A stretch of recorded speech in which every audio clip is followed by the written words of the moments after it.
rendez-vous aujourd'hui pour ce troisième et dernier épisode de ce semestre des reportages. Aujourd'hui, je suis avec ce monsieur qui s'appelle Ezan Angèle. Je te laisse te présenter. Moi, du coup, on a déjà fait plusieurs projets ensemble, dont du coup surtout Flash Info, en tant qu'un des personnages principaux de la saison 3, et aussi surtout à 7000 tours minutes qu'on a réalisé ensemble. Des passions dans la vie. La trottinette, le cinéma et les mangas, je dirais. Dans le cinéma, pour moi, c'est surtout le montage à la base. Après, du coup, je fais un petit peu d'acting aussi pour les scènes, mais c'est surtout vraiment, je suis basé sur le montage et peut-être du coup prendre la caméra aussi pendant mes films pour tourner mes plans, parce que je fais le tourner-monter, c'est-à-dire que j'ai déjà mes plans en tête pour le montage pendant le tournage. Eh bien, merci. Et bah de rien. Je te propose qu'on passe à la partie du débrief. Mhm. Eh ben, c'est parti.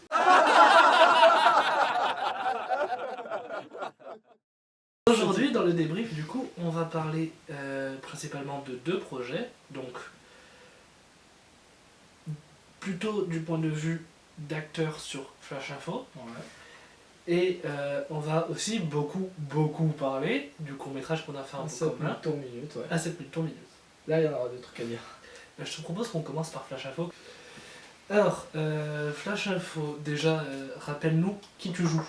Moi, du coup, je joue Thibaut Gosbo, donc personnage principal qui débarque dans la brigade de Montpellier Ouais. comme au début apprenti et qui va du coup apprendre de son maître et s'améliorer au fil de la saison. Ton personnage, déjà comme vous l'avez vu la semaine dernière, une saison 4 a été annoncée pour Flash Info. Est-ce que, sans nous dire ce qui s'y passe, est-ce que tu sais si ton personnage revient dans la saison 4 ? De ce que j'ai entendu, les rumeurs disent que oui. Je reviens dans la saison 4. Et encore une fois, sans nous dire des événements, est-ce que ce que je t'ai dit, parce que c'est moi qui fais derrière le scénario, on le rappelle, Merci. ce que je t'ai dit, ça te donne envie de jouer ce rôle-là, de rejouer ce rôle-là et de faire ces événements-là. En vrai, oui. J'ai envie de continuer et de surtout finir et aboutir le projet. J'ai pas envie de laisser un truc à moitié fait. Autre chose, du coup, la saison 3, tu apparais dans tous les épisodes, je le rappelle. Est-ce que tu te souviens de ta toute première scène ? La toute première Celle scène que tu as tournée. que j'ai tournée, il me semble que c'était la scène sous un préau avec deux personnages, du coup le personnage de mon maître et l'ennemi qui arrivait juste après, et ça partait très très vite en cacahuète. Et je me souviens qu'elle n'était pas la plus facile à tourner parce que c'était la première et il fallait se mettre dans le truc et c'était un peu dur au début. Après ça va mieux. Donc si je récapitule bien, c'est l'épisode 3 qu'on a tourné en premier avec toi, Ouais, c'est ça. où du coup tu joues avec Baptiste et Tao, C'est ça. qui jouent donc Albert et Alan, si je dis pas de bêtises. Albert c'est sûr, Alan Oui, j'en c'est doute Alan. aussi. C'est ça, on jouait avec eux et puis là c'était pas la plus simple parce qu'on a dû la refaire pas mal de fois parce que il y avait la pluie, donc c'était chiant, il y avait du monde qui passait.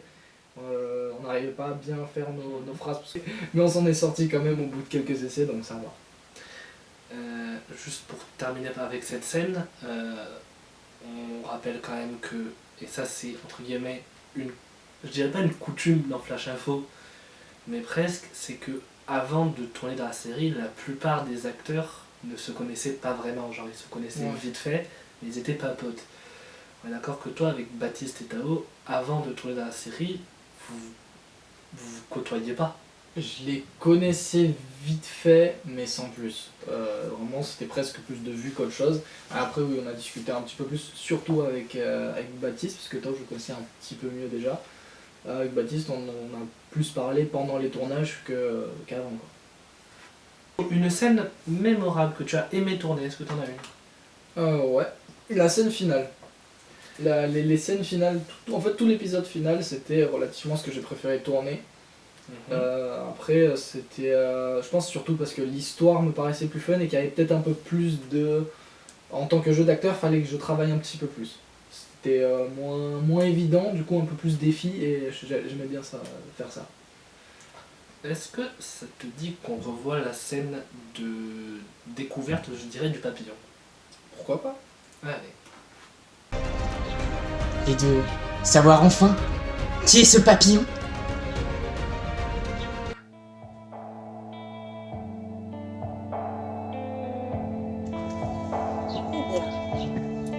Bonjour, vous allez bien? Maintenant qu'on se rencontre officiellement, je pense qu'on va pouvoir jouer un petit jeu ensemble.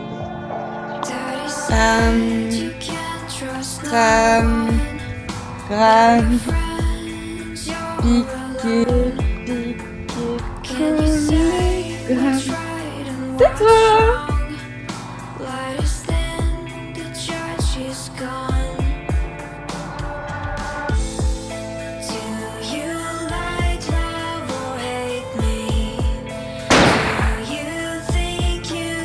Le passage du tout auto, hein. Ça s'arrête net. Ouais, c'était le but. Je m'en doutais, ça. Bon, c'est bien beau de dire des trucs positifs et marrants. On va passer aux choses sérieuses. As-tu des trucs négatifs à dire sur cette série, que ce soit au niveau de l'histoire, du jeu d'acteur, des tournages? Alors franchement, en général, ça va. Après, même si l'ambiance était bien, les tournages sous la pluie, bon, on n'y pouvait rien, mais c'était vraiment chiant. C'était vraiment chiant parce on finissait toujours trempé, et à chaque fois c'était pareil, il fallait se déplacer. Même une anecdote où on est parti à l'autre bout de la ville parce qu'on s'est trompé d'adresse, parce qu'il y avait 2 adresses identiques dans la ville, mais que c'était pas le même endroit, sous la pluie, après 2 heures à faire le trajet entre le bus et le tram et à pied et tout, pour rien. Où on n'a même pas pu tourner finalement ce jour-là, parce qu'il y avait la pluie. Ça, c'était relou. Et après, sinon, en général, ça va, l'histoire est pas mal, mais bon, ça reste amateur, mais c'est quand même correct. Le jeu d'acteur, je dirais que c'est ceux qui... Si on voit la différence entre certains personnages, il y a des gens qui jouent plus ou moins bien. Ça dépend aussi du rôle de la personne. Il y en a où on voit qu'ils y mettent un peu plus du sien, il y en a d'autres où on voit qu'ils sont un peu moins à l'aise. Moi franchement avec mon jeu d'acteur, je suis relativement content parce que j'ai fait de mon mieux. Je sais que c'est loin d'être parfait, mais qu'il y a quand même quelques points positifs et pas que des défauts. Enfin, on va clôturer le récap Flash Info là-dessus. Et je te propose qu'on passe à notre court-métrage. À 7000 tours minute. Donc on commence par présenter déjà l'idée, d'où elle vient. Eh ben déjà l'idée vient qu'on a appris l'existence d'un concours de court-métrage et qu'on s'est dit ensemble pourquoi ne pas réaliser un court-métrage ensemble. Allez, on fait. Et il me semble que l'idée de l'histoire, c'est toi qui l'avais eue. C'est ça, en fait j'ai commencé à avoir une idée de court-métrage que je voulais faire une semaine avant de savoir qu'il y avait ce concours. Donc quand j'ai vu qu'il y avait un concours, tout de suite je suis venu te voir, j'ai dit faut qu'on le fasse. Faut qu'on le fasse, j'ai envie de faire un court-métrage, là en plus c'est un concours, ça tombe nickel, pile au bon moment, allez on le fait. Du coup je commence à te donner mon idée parce que en tant qu'aussi passionné de voiture, je me suis dit que je voulais faire un court-métrage là-dessus. Mais je savais pas trop comment le tourner, comment faire en sorte de faire une histoire qui marche bien et qui soit pas juste voiture et qui ait un peu plus de logique et qui ait quelque chose de construit quoi. Donc quoi. Tu voulais pas faire un truc avec des grosses voitures qui font boum boum. Je voulais pas faire que ça, non. Surtout je voulais faire des jolis plans et mettre un peu d'histoire et créer un peu d'émotion quand même dans le court-métrage. À la base l'idée vient aussi du fait que j'avais vu un film sur du rallye que j'ai trouvé moyen parce qu'il y avait des bons trucs, mais en fait les scènes sur les voitures et les scènes en fait qui auraient pu être importantes où il y a du suspense par rapport à ça, elles y étaient presque absentes, voire bâclées. Du coup je me suis dit que je voulais faire quelque chose un petit peu par rapport à ça et faire quelque chose qui me plaisait à moi. Ok, qui te plaisait plus à toi. Voilà. Donc après ça, on est passé par une longue période d'imagination, d'écriture. D'écriture. Le plus long ça a été ça, c'était écrire, ça a duré un certain temps, je sais plus exactement, peut-être un mois et Au demi. moins un mois. Un mois et demi je crois pour l'écrire, après on prenait notre temps, relativement, on avait des idées par-ci par-là qu'on notait comme un bloc-notes. Et après, on a vraiment mis sur le papier, en quelques fois qu'on s'est vu, pour vraiment mettre le scénario en place. Dans mes souvenirs, on avait appris l'existence du concours mi-février. Et entre l'écriture, l'imagination, nos histoires et tout, on en a eu jusqu'à fin mars. C'est ça, jusqu'à peu près fin mars. Les 2 dernières semaines avant le tournage, ou la semaine avant le tournage, on a commencé à vraiment plus être sur la prod. Donc organiser le tournage en lui-même, donc avoir déjà les acteurs, la voiture, trouver le lieu, faire quelques repérages, etc. Surtout la météo, on a eu très peur de la météo parce qu'on n'était pas censé pouvoir tourner à la base, on n'avait qu'un week-end et on a tourné du coup le 1er avril, je m'en souviens parce que c'était un lundi férié et qu'on a tourné justement le lundi parce que le week-end il a plu. Ouais. Il a plu samedi, dimanche alors qu'on voulait tourner. On a tourné des scènes le dimanche parce qu'on avait en intérieur les scènes du coup du hangar. D'ailleurs, qui était très importante pour moi, ces scènes-là où c'est vraiment on crée le lien entre le personnage et la voiture pour essayer de donner un peu une âme à cette voiture et vraiment faire ce lien entre le père, le fils et la voiture qui les lie les deux ensemble. Donc globalement, vous avez remarqué que tout ce qui touche à la voiture, c'est pour lui, et tout ce qui touche en intérieur, donc il n'y a pas beaucoup de scènes, mais il y en a quand même, c'est pour moi. C'est un peu ça. Franchement, c'est la plupart des plans de la voiture elle-même. Il y en a beaucoup, c'est moi qui les ai fait, mais parce que, comme je disais, j'avais déjà cette idée de tourner avec le montage en tête. Du coup, je savais comment placer mes images, donc ma caméra, pour faire les images pour que ça fasse du coup une suite logique en fait entre chaque plan. D'où le fait que, maintenant vous avez compris, c'est lui qui a fait le montage aussi. Oui, évidemment, c'est moi qui fais le montage, qui était pas si long que ça. Je m'attendais à pire, mais j'ai quand même mis une quinzaine d'heures, entre 15 et 16 heures, pour juste faire l'équivalent de 6 minutes pile. T'as mis facile une journée complète, un peu plus. Je l'ai fait sur plusieurs jours, Ouais. mais j'ai condensé relativement en un week-end où j'ai vraiment bossé dessus. En fait, le plus long au début, c'est vraiment trier les plans, choisir lesquels sont bons, etc. Et après, c'est commencer à faire le découpage, le montage et le mixage son à la vraiment toute fin, qui était plus compliqué. Certains plans où il n'y avait aucun son, où juste le son était horrible. Donc les gros plans sur les roues de la voiture, le son c'était du vent.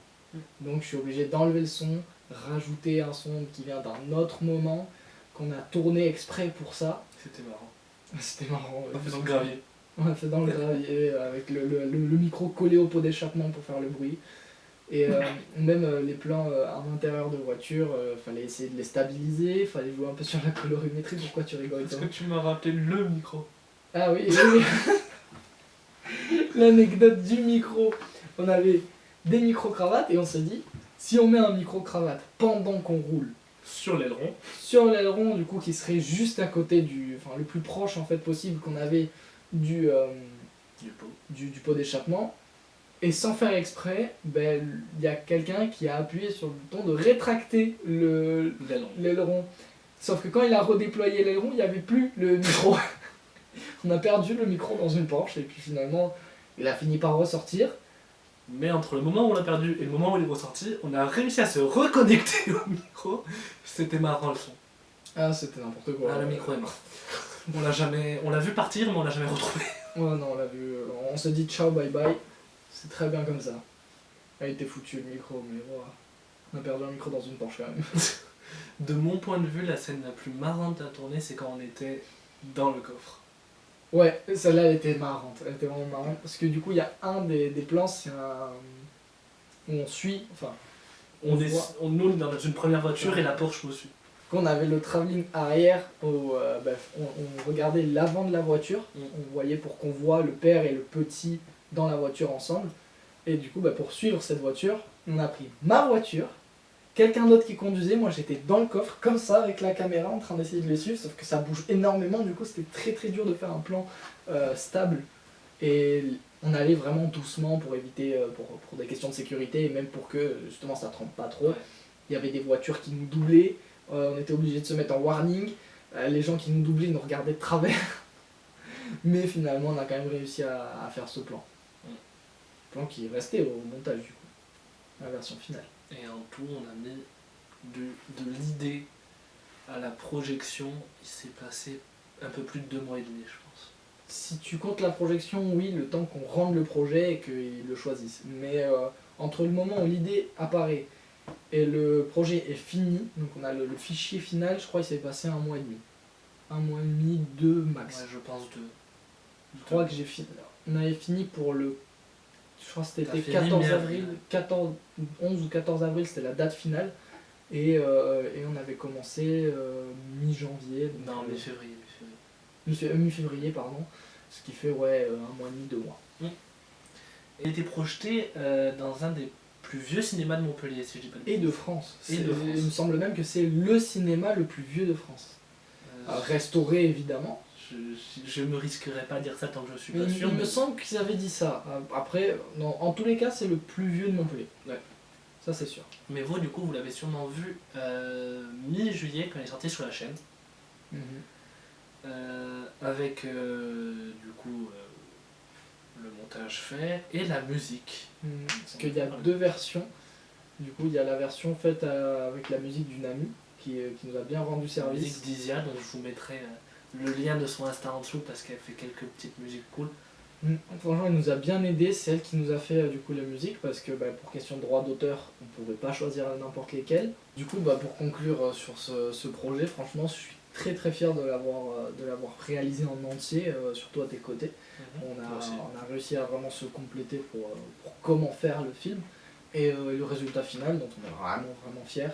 Le film a vraiment bien rendu, les images elles étaient belles, le son marchait, le montage avait un bon rythme. Ouais. Le film en soi se regardait bien. Et donc franchement, je suis très content d'avoir fait ce projet-là. Et très content de l'avoir fini.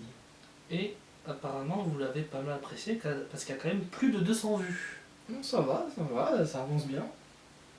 en 2 mois. Ça fait 100 vues par mois, c'est cool. Pour moi, ça me va.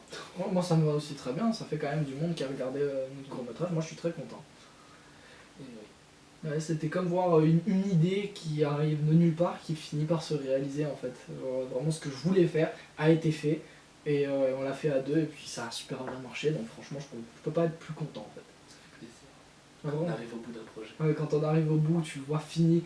Bon, pour moi c'était un peu différent parce qu'avec le montage, tu le vois en boucle, en boucle, en boucle, et quand tu le vois vraiment fini, si tu te dis putain, je l'ai déjà vu 15 fois, mais t'as ce petit truc de là, il est fini. Là, c'est ça c'est mon film. Là, j'y touche plus, c'est bon. On l'envoie. Là, c'est mon film, là, il est finito, là, c'est mon projet. Et ça, c'est vraiment un sentiment. C'est trop bien. Et si nous passions à la prochaine partie qui est celle des futurs projets.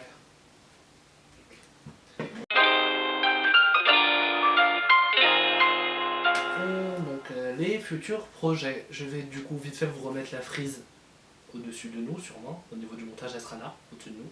C'est marrant. Fais-toi chier là pour la mettre. Donc je refais un récap vite fait. En octobre, sûrement à la fin du mois, le premier chapitre de... je te laisse dire le nom. The Fugitive. Court-métrage à l'univers de Doctor Who, on en a déjà parlé. En décembre, un court-métrage dont je vais vous dire le titre maintenant et on va en parler vite fait. En janvier, le chapitre 2 de Fugitive. En mars, la saison 4 de Flash Info, on en a parlé la semaine dernière. En avril, la suite des reportages, donc ce que vous regardez actuellement. Et en août, toujours pas de titre, parce qu'on vous laisser la surprise. Le court-métrage de décembre. Un court-métrage dont j'ai eu l'idée il y a plus d'1 an, qui me tient beaucoup à cœur. Un court-métrage dont je n'ai pas encore le casting, mais je suis en plein, en négociation avec le monsieur à ma gauche pour peut-être lui donner le rôle principal. On verra. On verra bien. Un court-métrage. Faut encore voir un petit peu le scénario et adapter tout ça quoi. Un court-métrage qui a donc pour titre Les couleurs d'Ideuil. Je vous mets l'affiche à la place de lui là. Donc comme vous voyez, c'est très coloré et en même temps je veux quand même y placer une certaine entre guillemets profondeur parce que mon but c'est quand même de montrer certaines parties certaines étapes du deuil, on va dire, telles qu'elles sont connues par le grand public. Moi, ça me paraît un défi quand même intéressant à essayer de relever en tant qu'acteur, pourquoi pas, parce que ça me plaît hein, en soi de jouer. Et je pense que si je me la donne bien, je suis capable de faire quelque chose où justement tu as ce côté profond qui pourrait bien passer, parce que je sais ce que ça fait de passer par là aussi. Et voilà, hein, c'est tout. C'est un défi que je veux relever. On n'en dit pas plus, même si je pense que vous avez compris l'histoire autour de quoi ça va tourner. Et on va partir sur du plus joyeux, donc la saison 4 de Flash Info pour mars. Saison 4, je peux vous dire certaines personnes qui seront au casting, comme ça vous avez une petite idée. On va retrouver du coup Noé dans le rôle de Clovis le Bourgeois, Calixte dans le rôle de Maya Kame, Laura dans le rôle de Lolita, sans oublier le monsieur à ma gauche dans le rôle de Thibaut Gosbo, Toujours. moi-même qui vais reprendre mon rôle de Jean-Eudes et Jade qui va reprendre le rôle de Enola Remplace. Donc vous avez globalement une grosse partie du casting. Je ne vous dis pas qui d'autre va revenir, il faut quand même laisser un petit suspense, mais au moins vous avez une petite idée. Pour les futurs projets, vous avez une bonne idée. La saison 4 de Flash Info, on vient d'en parler, je vous laisse à vos théories. Vous aurez sûrement des nouvelles vers décembre, à partir de décembre de cette saison. Et ben, on va peut-être parler un peu de toi. Est-ce que toi tu as des futurs projets en tête, des trucs concrets ou pas? Vas-y. Alors j'ai 3 projets, 2 qui sont un peu plus concrets que l'autre. Donc le premier projet ce serait faire un court métrage sur quelque chose qui m'est arrivé dernièrement dans ma vie. Donc une étape relativement difficile mais nécessaire je pense quand même pour continuer en fait à grandir. Et que je veux adapter comme moyen d'expression en fait cinématographique. J'en dirai pas plus pour l'instant sur celui-là, qui est... Je veux le faire, mais pour l'instant j'ai que des idées en tête. Je sais pas encore comment le réaliser, ça va être un petit défi technique aussi de pouvoir le faire. Ça va pas être évident, mais j'ai un deuxième projet du coup qui lui aussi pour l'instant n'est qu'en tête, mais que je pense qu'on va le faire. C'est que j'aimerais que tu m'aides du coup, à faire un court métrage horreur, un peu horreur, thriller, et surtout basé quelque chose sur une ambiance. Parce que souvent les films d'horreur c'est bien beau avec des monstres etc, mais on n'a pas les budgets de le faire, et même si on le faisait, c'est pas toujours ce qui fait le plus peur. Moi ce que je préfère c'est vraiment donner une ambiance, un truc pesant, où tu dis wow, qu'est-ce qui se passe là? Et pas forcément quelque chose qui fait peur en soi-même, quelque chose en fait qui fait réfléchir. Donc je pense que ça va être aussi un certain défi technique, mais que j'ai très très très hâte de réaliser en vrai. Et une troisième idée que j'ai depuis très longtemps, mais que je sais pas si elle va se concrétiser un jour, c'est comment du coup je fais de la trottinette. Et j'aimerais faire une sorte de docu qui retrace comment en fait on voit la vie quand on fait de la trotte comme moi. Parce qu'on voit pas en fait la vie comme tout le monde, la rue ça représente quelque chose de différent. Et puis même l'ambiance que c'est que d'être là-bas dans les skateparks, de voir des potes, de juste en fait s'accomplir soi-même dans son sport. J'aimerais faire une sorte de mini docu. Après comment le faire, est-ce que je vais le faire, je sais pas, pour l'instant ça reste une idée seulement. Mais pourquoi pas. Voilà, on a une petite vidéo aussi à vous montrer, une vidéo qui nous vient tout droit de Jade, donc Jade Rueda que vous connaissez très probablement parce qu'elle a quand même un des gros rôles de la série de Flash Info. Qui a quelque chose à vous dire, du coup on lui laisse la parole. Allez. Salut tout le monde, je suis Jade Rueda. Vous vous souvenez peut-être de moi car j'ai joué le rôle d'Enola Remplace dans la série Flash Info. Aujourd'hui, je suis très heureuse de pouvoir vous annoncer qu'un nouveau programme sera bientôt disponible sur la chaîne Risterouche et Productions. Ce programme sera une série de vidéos réactions dans lesquelles je vais réagir aux différentes vidéos de la chaîne YouTube. Dans un premier temps, vous vous doutez bien, je vais réagir à Flash Info car j'ai pu jouer dedans. Ce qui me permettra de vous délivrer quelques anecdotes de tournage et même simplement de vous montrer mes réactions par rapport à l'avancée de l'histoire. Car bien que j'ai pu jouer dedans, je ne connais pas forcément toute l'histoire et tout ce qui va se passer dans la série. Et je réagirai d'ailleurs, pas forcément qu'à Flash Info, mais aux autres vidéos de la chaîne. Ce programme arrive d'ici quelques mois, j'espère sincèrement qu'il vous plaira. A bientôt. Du coup, moi je trouve ça très intéressant ce qu'elle a prévu, moi je trouve que ça peut être marrant et ça peut rajouter de la visibilité au projet. Bah moi, enfin, moi ça me paraît cool. Après à voir comment elle amène ça. Est-ce qu'elle fait un facecam, est-ce que... Je pense que c'est ce qu'elle veut faire. Bah à voir, mais ouais, ça pourrait être intéressant du coup, bah, peut-être ça peut créer aussi des théories, des trucs comme ça. Et ça peut créer du coup une sorte d'interaction encore entre la série et les spectateurs. Entre nous, devant la caméra, et vous, derrière votre écran. Exactement. Même si, bon, Jade étant quand même une des actrices principales de la série, même si elle n'est au courant que de ce qui concerne son personnage, pour pas du coup qu'elle ait des réactions fausses au moment des réactions, c'est quand même certains trucs. Mais par exemple, s'il y a une interaction entre son personnage et mon personnage, Jade ne le sait pas. Elle n'est pas au courant. Donc voilà, merci d'avoir regardé cette vidéo, qui est du coup le dernier reportage avant le mois d'avril. Vous retrouverez le premier chapitre de The Fugitive, sûrement vers la fin du mois, vers Halloween, avec Noé dans le rôle principal. Le court-métrage Les couleurs du deuil en décembre, logiquement il devrait avoir été tourné et monté d'ici là, je l'espère. En janvier, le chapitre 2 de Fugitive, et en mars, la saison 4 de Flash Info. On va terminer là-dessus parce que je parle trop. Merci d'être venu. À toi de m'avoir invité. Et du coup, je vais mettre son Insta en bas vu qu'il fait plein de vidéos de trotte. Et comme ça, vous aurez ses actus aussi. Et bien, à la prochaine. Bye bye. Faut pas partir si vite. On a oublié de tourner un petit passage, mais on a une petite surprise pour vous. J'espère que ça vous plaira et bon visionnage.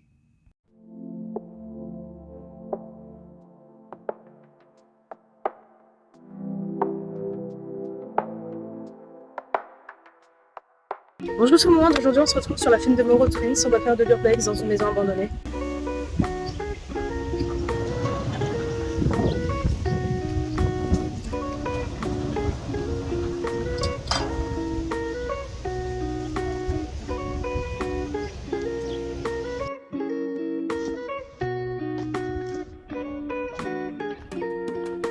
Là, comme vous voyez, on vient de rentrer dans une pièce, on peut trouver un peu tout et n'importe quoi.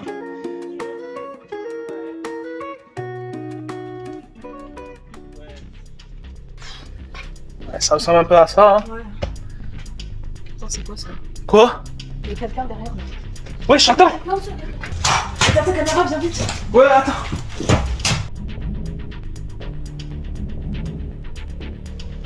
Inspecteur Adanzeil, de la police judiciaire. Et maintenant, si je vous vois encore traîner ici, je vous arrêterai. Donc maintenant, foutez le camp.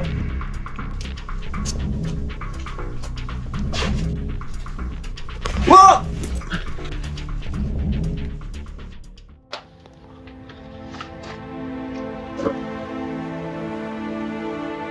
Et comme j'ai réussi à le détecter, je suis venu le chasser.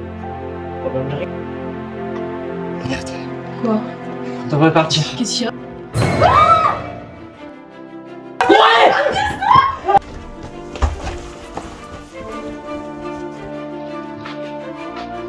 Merci vite.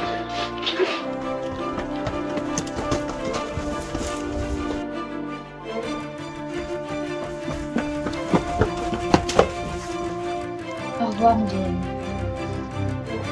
Mais vous êtes qui au juste? Je suis le professeur.